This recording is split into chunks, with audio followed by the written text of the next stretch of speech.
오늘부터 이 토요일 새벽 부흥회에 몇 주가 될지는 모르겠습니다만은 하나님이 우리에게 주시는 약속들을 좀 한번 살펴보려고 합니다. 어떤 약속들을 주셨는지 그 하나님의 약속을 붙잡는, 그래서 그 하나님의 약속이 우리의 삶 속에 이루어지는 그런 한 해가 되었으면 참 좋겠다 하는 마음으로 약속들을 함께 나누려고 합니다. 오늘 우리 사역장 총무 헌신 예배로 드리면서 이 하나님의 약속을 여러분들에게 드리고 싶어요. 예전에 스펄전이라고 하는 목사님이 하나님의 말씀을 수표책에 비유했습니다. 우리나라에서는 수표책을 쓰질 않아서 이게 무슨 말인지 잘 이해가 가지 않을 수도 있는데, 수표 그러면 되게 은행에서 이렇게 만들어서 주잖아요. 그런데 미국에서는 개인이 이렇게 손으로 수표를 쓸 수 있어요. 은행에다가 그 이야기를 하면 저만을 위한 수표책을 줍니다. 그래서 받는 사람이 빈칸이 돼 있고 액수가 이렇게 빈칸이 돼 있어요. 그래서 내가 쓰면 그게 수표가 돼요. 그래서 누구에게 얼마 100불 그러면 100불 하고 내 사인 딱 하고 그 사람한테 주면 그 사람은 그게 수표인 거죠. 그래서 은행에 갔다가 이렇게 입금을 시키면 은행에서 그만큼 돈을 지급을 해줍니다. 그래서 이 스펄전이 이 믿음의 수표책이라고 하는 책을 쓰면서 이렇게 이야기를 했어요. 하나님의 약속은 수표에 비유할 수 있다. 그러니까 얼마 주겠다고 이렇게 사인해서 종이 쪽지 이렇게 주면 그거 진짜 내 돈이잖아요. 내가 은행에다가 넣으면 내가 쓸 수 있는 거잖아요. 마찬가지로 하나님께서 우리에게 주신 약속이 그런 것과 똑같다. 그렇게 이해를 하면 그러면 우리 성도들에게 하나님이 우리에게 좋은 선물을 주신 것을 제대로 이해할 수 있을 것이다. 그렇게 이야기를 했습니다. 뭐 그런 얘기도 있죠. 아들이 이제 성공해가지고 시골에 있는 어머니에게 때가 되면 늘 수표를 보내주려 드렸는데 이 어머님이 수표 쓸 줄을 몰라가지고 계속해서 받아가지고만 둔 거예요. 근데 먹을 게 없어가지고 늘 전전긍긍하고 낑낑거리는데 누군가가 와가지고 아니 왜 이렇게 힘들게 사시냐고, 아드님 잘 사신다며요. 그랬더니 아니 뭐 아들놈이 이렇게 무슨 쪽지 하나 보내주기는 하는데 나한테 보내준 게 없다고. 그게 뭐냐고 보니까 이게 수표예요. 이게 다 돈인데 그거 갖다가 다 이렇게 쌓아놓고만 있는 거죠. 쓰지를 못하는 거죠. 하나님이 우리에게 약속을 주셨는데 우리가 그 약속을 누리지 못하고 사용하지 못한다면 그냥 이렇게 쓰지 못하고 잠겨놓은 수표책과 마찬가지로 실제로 누리지를 못하면서 살아갈 수 있다라고 말할 수 있습니다. 그래서 오늘 성경 안에 우리에게 주신 약속들이 정말 많은데 그 약속들 가운데 하나, 우리 잠언 3장 5절 6절 말씀에서 우리에게 주는 약속을 하나 붙잡고 그 약속을 내 것으로 만들 수 있는 시간이 되었으면 좋겠습니다. 여기 5절 6절에 이렇게 이야기하죠. 너는 마음을 다하여 여호와를 신뢰하고 내 명철을 의지하지 말라. 너는 범사에 그를 인정하라. 그리하면 내 길을 지도하시리라. 특별히 뒤에 있는 말씀, 이게 약속이죠. 내 길을 지도하시리라. 내 길을 인도하시리라. 지도라는 게 뭐예요? 알려준다는 거죠. 너는 앞으로 여기로 가라. 너는 이걸 해라. 이렇게 가르쳐 주신단 말이에요. 하나님은 우리의 길을 인도해 주시고 올바른 길을 걷도록 만들어 주신다고 약속을 하셨어요.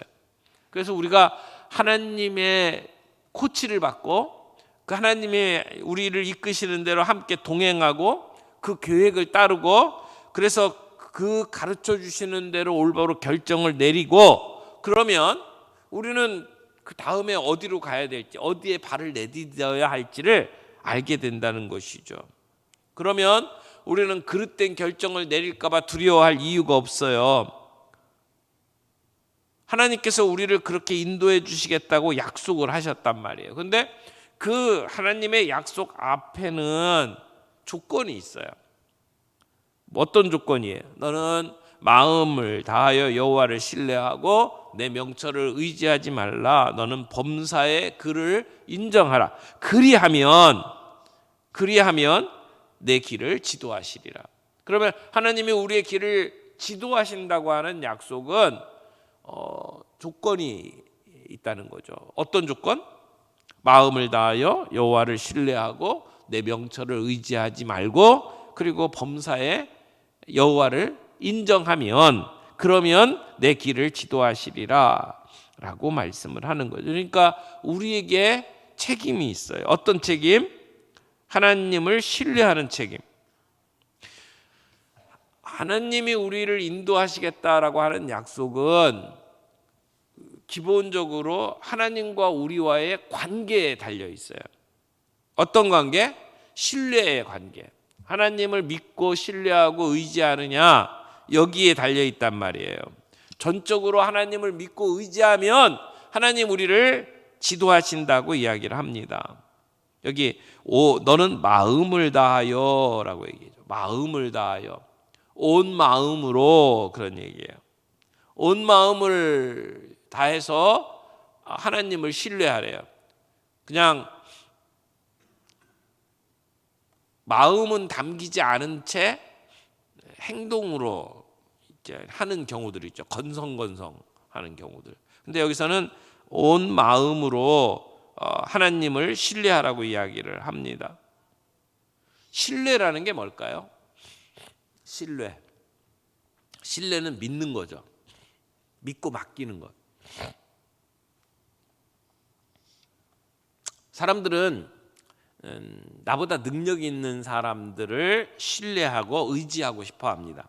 그런데 여기 하나님을 신뢰한다라고 하는 것은 그런 인간 내 주변에 있는 사람들, 나보다 조금 나은 사람들, 나보다 좀 능력 있는 사람들을 의지하고 그에게 기대는 그런 것을 이야기하는 것 이상이죠. 하나님을 신뢰하려고 하면 몇 가지 우리에게 필요한 게 있는데 하나는 하나님이 어떠하신 분인지를 알아야 신뢰할 수 있어요. 하나님을 아는 지식이 있어야죠. 하나님을 아는 지식, 그리고 그 하나님을 아는 지식과 더불어 하나님이 우리에게 말씀하신 하나님의 말씀에 대한 지식이 있을 때 하나님을 온전히 신뢰할 수 있어요. 그럴 때 우리는 하나님이 우리에게 주신 약속의 기초에서 전적으로 하나님께 우리의 인생을 그분에게 맡길 수가 있다라고 말할 수 있습니다. 그러니까 하나님을 아는 게 중요해요. 누군지도 모르고 어떻게 맡겨요? 하나님을 알아야죠.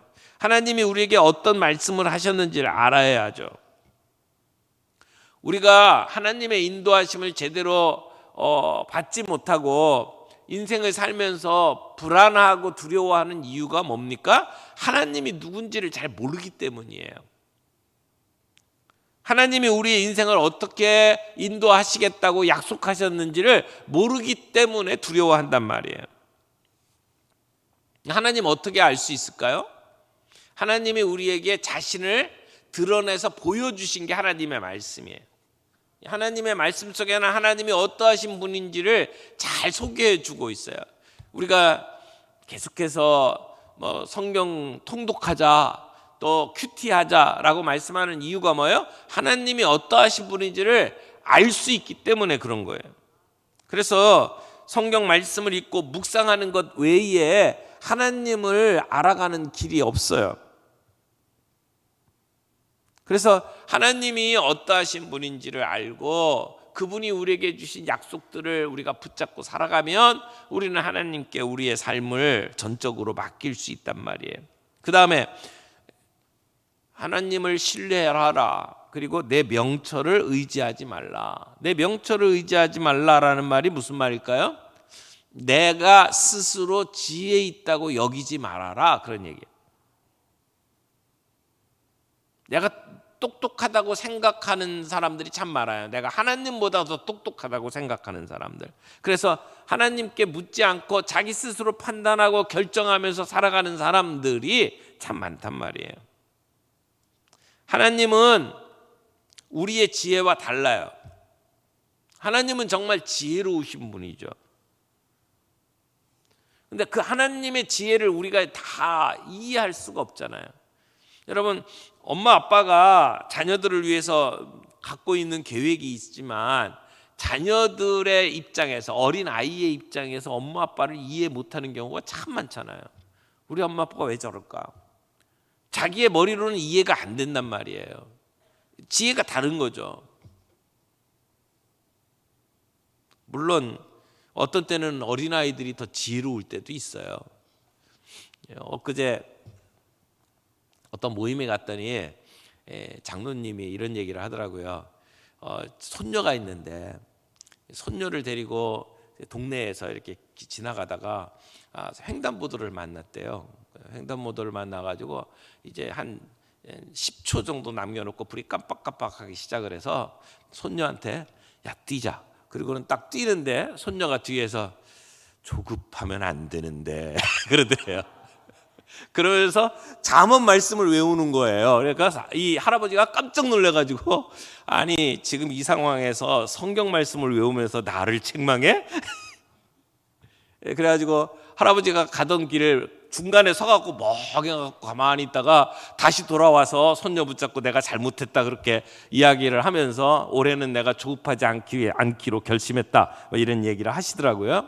근데 그럴 때도 있죠. 근데 하나님의 지혜와 우리의 지혜는 정말 뭐 비교할 수 없잖아요. 우리의 머리로 이해가 안 되는 게 많아서, 그래서 하나님께서 우리에게 어떤 때는 내가 원하는 대로 허락하지 않으시고 생각하지 못했던 길로 우리를 인도하실 때가 있잖아요. 하나님의 지혜는 우리가 너무 커서 이해를 할 수가 없기 때문입니다. 그런데 여기 내 명철을 의지하지 말라, 그 얘기는 하나님의 지혜가 너보다 더 나은 거다, 그걸 인정해라, 그런 얘기예요. 그렇다고 여기에 내 명철을 의지하지 말아라 라고 하는 말이 반지성주의를 이야기하는 것은 아니에요. 하나님은 우리가 우리의 이 지성을 사용하도록 요구하셔요. 하나님은 우리의 생각을 개발하기를 원하셔요. 우리가 하나님이 주신 지혜를 가지고 우리의 생각들을 잘 정리해서 우리가 명철하기를 원하셔요. 여기 로마서에 보면 내 마음을 새롭게 함으로라고 이야기를 하는데, 거기서 말하는 그 마음은 그냥 우리의 이렇게 어떤 착한 마음 뭐 이런 걸 얘기하는 게 아니라 우리의 지성을 이야기하는 거예요. 우리의 생각을 새롭게 하라. 그래서 우리가 명철해야 돼요. 지혜가 있어야 돼요. 그러나 우리의 지혜와 하나님의 지혜는 수준이 다르단 말이에요. 내가 하나님보다 더 똑똑하다고 생각하면서 내 스스로 결정하고 살아가서는 안 된다라고 하는 것이죠. 여기 그래서 6절 말씀에 이렇게 이야기합니다. 너는 범사의 그를 인정하라. 여기 범사의 그를 인정하라. 인정하라. 이게 무슨 말일까요? 인정한다, 안다, 그런 뜻이에요. 범사의 하나님을 알아라, 그런 얘기인데, 이 말을 쉽게 풀었으면 범사의 모든 일에 하나님께 여쭈어봐라, 그런 말이에요. 여쭈어봐라. 범사의 하나님을 인정한다는 것은 모든 일에 하나님이 우리의 주인이라고 하는 것을 인정하고 신뢰하고 따르면서 그분을 의식하는 거예요. 그래서 모든 일에 내가 어떤 결정을 내릴 때에도 하나님께 여쭤보는 거죠. 하나님, 내가 이렇게 결정하는 게 좋을까요? 내가 이 길을 가는 게 맞을까요? 물어보라는 거예요. 하나님, 이럴 때는 어떻게 해야 될까요? 이렇게 할까요? 저렇게 할까요? 하나님을 인정하고 그분에게 물어보라는 거죠. 여러분, 일상에서 하나님을 의식하고 하나님께 여쭤보는 일들을 계속할 수 있기를 바랍니다.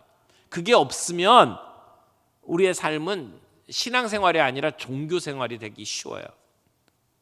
그죠? 모여서 예배 드리고 뭐 교회 이것 부서 맡아서 열심히 뛰고, 그렇지만 하나님이 없는 경우들이 있단 말이죠. 하나님께 여쭤봐야 된단 말이에요. 순간순간마다 하나님, 이 프로그램 정말 좋을까요? 이걸 꼭 해야 될까요? 하지 말아야 될까요? 여쭤보라는 이야기입니다. 그렇게 주님 앞에 여쭤보는 일들이 우리의 일상생활 속에서 범사에 있어야 그게 제대로 된 신앙생활이라는 거죠. 여러분, 우리가 기도할 때 눈 감고 기도 많이 하는데 눈 감고도 기도해야 되지만 눈 뜨고 하는 기도가 더 중요하다고 저는 생각을 해요. 눈 뜨고 운전하면서 하나님 어느 길로 갈까요? 하나님 내가 회사에서 일하는데 어떤 결정을 내려야 할까요? 길을 걸을 때에도, 운전할 때에도, 사업을 할 때에도, 식당에서 일할 때에도, 카페에서 일할 때에도, 순간순간마다 손님들을 만나고 사람들과 대화하는 가운데에도 눈 뜨고 하나님 이거 어떻게 해야 될까요? 그렇게 눈 뜨고 기도하는 것이 중요하다는 거죠. 여러분, 다윗은 양을 치면서도 늘 범사에 하나님을 인정하고 여쭤보는 삶을 살았어요. 아마 양 새끼가 다쳤을 때에도, 양을 돌보는데 병이 났을 때에도, 양이 자기의 길을 벗어나서 길을 잃었을 때에도, 양이 사자나 곰에게 잡혀먹을 상황 속에서도 다윗은 물어봤을 거예요. 하나님 어떻게 할까요? 그래서 다윗이 평생에 살아가는 삶 속에 블레셋 군과 싸울 때에도 하나님 가서 싸울 수 있을까요? 가서 이길 수 있을까요? 하면 하나님께 물어보면서 모든 일들을 결정하잖아요. 근데 물어보지 않고 하는 때들이 있어요. 우리 다윗 공부 이렇게 쭉 계속 하잖아요. 어떤 때는 두려움에 그냥 매몰되어서 하나님께 여쭤보지도 않고 그냥 급하게 일들을 처리할 때 있어요. 그때마다 망했죠.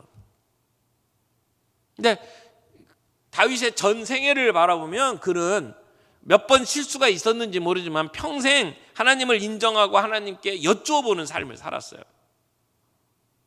하나님께 물어보고 행동했을 때는 하나님의 인도를 경험해 왔습니다. 오늘 우리도 마찬가지예요. 범사에 하나님을 인정하라. 그 얘기는 아주 사소한 일에서부터 시작해서 우리 하나님께 여쭤보는 거예요. 시간과 장소를 가리지 않고 힘든 일이 있으나 즐거운 일이 있으나 괴로운 일이 있으나 기쁜 일이 있으나 언제 모든 일에 있어서 하나님께 여쭈어보는 것, 하나님을 인정하는 것이죠. 내가 어떤 일들을 결정할 때 정보를 분석합니다. 모아가지고 분석을 해요. 그래서 투자를 할 건지 말 건지, 이 모든 결정하는 일에 있어서 내가 가지고 있는 정보 거기에 의지하지 말고 하나님께 여쭤보란 말이에요. 내가 이렇게 투자하는 것이 정말 좋은 길인지 여쭤보란 말이에요. 그리고 그분의 인도를 따라가란 말이에요. 내가 이 사업을 할 건지 말 건지, 내가 봉사를 할 건지 말 건지, 그 모든 일에 있어서 하나님께 여쭤보라는 거죠. 그러면 내 길을 지도하시리라. 하나님께서 우리의 길을 지도해 주신대요. 인도해 주신대요. 이 말은 너의 길을 형통하게 해 주실 것이다, 그런 말이죠. 그분이 내가 갈 길을 알게 해 주실 것이다. 그분이 너에게 바른 길을 안내해 주실 것이다. 근데 그 길이 때로는 우리가 우리의 작은 머리로 이해할 수 없는 길일 수도 있어요. 그러나 하나님의 넓은 관점에서 보면 그게 옳은 길이란 말이에요. 우리가 주권자가 아니고 하나님이 주권자시죠. 우리 하나님은 하나님이셔요. 우리는 인간이고 창조주와 피조물이죠. 하나님의 지혜와 우리와의 지혜는 달라요. 우리는 지금 당장밖에는 볼 수가 없어요. 그러나 하나님은 처음과 끝을 아시잖아요. 먼 미래를 다 아시는 분이잖아요. 우리는 한 치 앞을 내다보지 못하지만 하나님은 모든 과정을 다 아시는 분이란 말이에요. 그러므로 그분이 우리를 인도하실 때 우리가 인정하고 따라가는 것이 필요한 거죠. 그래서 우리가 하나님을 신뢰하는 것에는 믿음이 있어야 합니다. 우리가 당장 즉각적인 결과를 보지 못한다 할지라도, 때로는 그 과정 속에 어려움과 좌절을 경험한다 할지라도 우리가 그 하나님의 계획을 믿고 믿고 그분 앞에 신뢰하면서 그 말씀 앞에 복종하면, 그러면 모든 것이 합력하여 선을 이루게 하시는 하나님의 역사를 우리가 경험하게 될 줄로 믿습니다. 그래서 결정할 때 하나님을 의지하며 하나님께 여쭤보는 것, 우리의 계획과 우리의 꿈과 우리의 욕망을 하나님께 의탁하고, 그리고 하나님께 여쭙고, 그리고 그분의 음성에 예민하게 우리의 마음을 여는 거예요. 그분의 음성을 듣기 위해서 우리의 귀를 기울이는 것이 필요하다는 것이죠. 그래서 우리가 이렇게 예배 시간에만 하나님을 인정하는 게 아니고 우리의 삶의 모든 순간마다, 범사에, 내가 살아가는 일상생활 속에 그분을 인정하고 그분을 의지하며 살아가는 것이 믿음이라고 말할 수 있습니다. 그래서 하나님의 인도하심을 받는 사람들은 늘 하나님의 인도하시는 것에 대해서 가능성을 열어둬요. 하나님께서 우리에게 찾아오셔서 우리의 삶에 간섭하시고 개입하십니다. 하지만 하나님은 일방적으로 개입하시지는 않잖아요. 우리 인격적으로 대하셔요. 하나님이 모든 걸 억지로 이끌어 갈 수도 있지만 하나님은 늘 우리에게 이렇게 인격적으로 대하시며 우리에게 말씀하셔요. 그래서 우리가 하나님의 인도하심을 제대로 받으려면 우리는 하나님이 우리 가운데 오셔서 말씀하시고 우리를 이끌어 가실 수 있도록 우리가 마음을 여는 게 필요해요. 환영하는 게 필요해요. 언제든지 주님 말씀하십시오. 그럴 때에 우리는 하나님의 인도를 제대로 경험할 수가 있단 말이에요.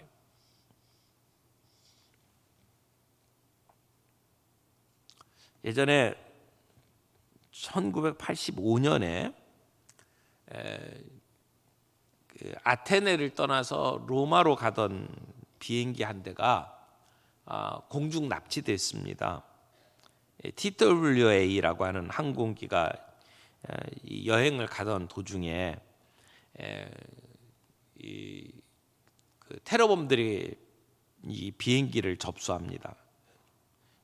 권총하고 수류탄으로 무장한 시아파 테러범들이 비행기를 장악하고 그 비행기 안에 있는 모든 인질을 다 인질로 잡아버린 거죠.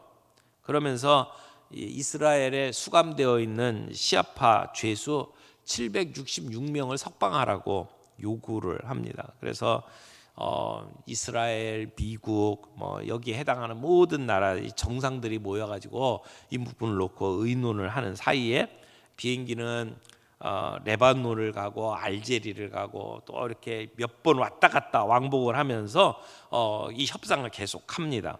그 사이에 승객들이 폭행을 당하기도 하고 그 휴가 중이던 미군 해군 병사는 살해를 당하죠. 근데 이 테러범들이 그 요구했던 그 요구 사항을 들어주기로 한 날이 6월 30일이었어요. 그러니까 비행기가 납치되고 협상이 17일 동안이나 지속이 됐거든요. 얼마나 힘들었겠어요. 그 기간 동안 모든 세계의 언론이 다 거기에 집중해 있었어요. 근데 이제 어느 공항에서 테러범들이 기장하고 그 기자들하고 인터뷰를 할 수 있도록 이렇게 만들었어요. 그래서 기장 목에다가 총을 겨누고 그리고는 이제 그 비행기 조종석에서 바깥에 있는 그 기자들하고 이렇게 인터뷰를 하도록 만들었습니다. 근데 그 상황에서 그 인터뷰를 하는 기장의 모습, 얼굴 표정이 겁에 질린 표정이 아니고 너무너무 평안한 표정이었어요. 두려움이 보이지 않는 표정이었어요. 그래서 이 사건이 다 종료가 된 다음에 나중에 그 기장에게 기자들이 물어봤답니다. 아니 어떻게 그 아주 공포의 순간인데 그렇게 기자들하고 인터뷰할 때 그렇게 평안할 수 있습니까? 라고 질문을 했어요. 근데 그 질문에 이 기장이 이렇게 대답을 했습니다. 이틀 동안 저도 불안과 공포의 시간을 보냈습니다. 사건이 일어난 다음 날 레바논의 베이루트 공항에 머물고 있는데 갑자기 내 주머니에 들고 다니는 성경이 생각났습니다. 그래서 펼쳐서 읽는데 신명기 31장 6절 말씀이 읽혀진 거예요. 그래서 하나님이 내게 주시는 말씀이라고 금방 느낄 수가 있었습니다. 근데 거기 말씀에 너는 마음을 강하게 하라, 담대하라, 그들을 두려워하지 말아라, 그들 앞에서 떨지 말아라. 이는 내가 하나님 여호와가 그가 너와 함께 하실 것임이라. 반드시 너를 떠나지 아니하며 버리지 아니하시리라. 그 말씀이 마치 자기에게 지금 하나님이 들려주시는 말씀처럼 들렸대요.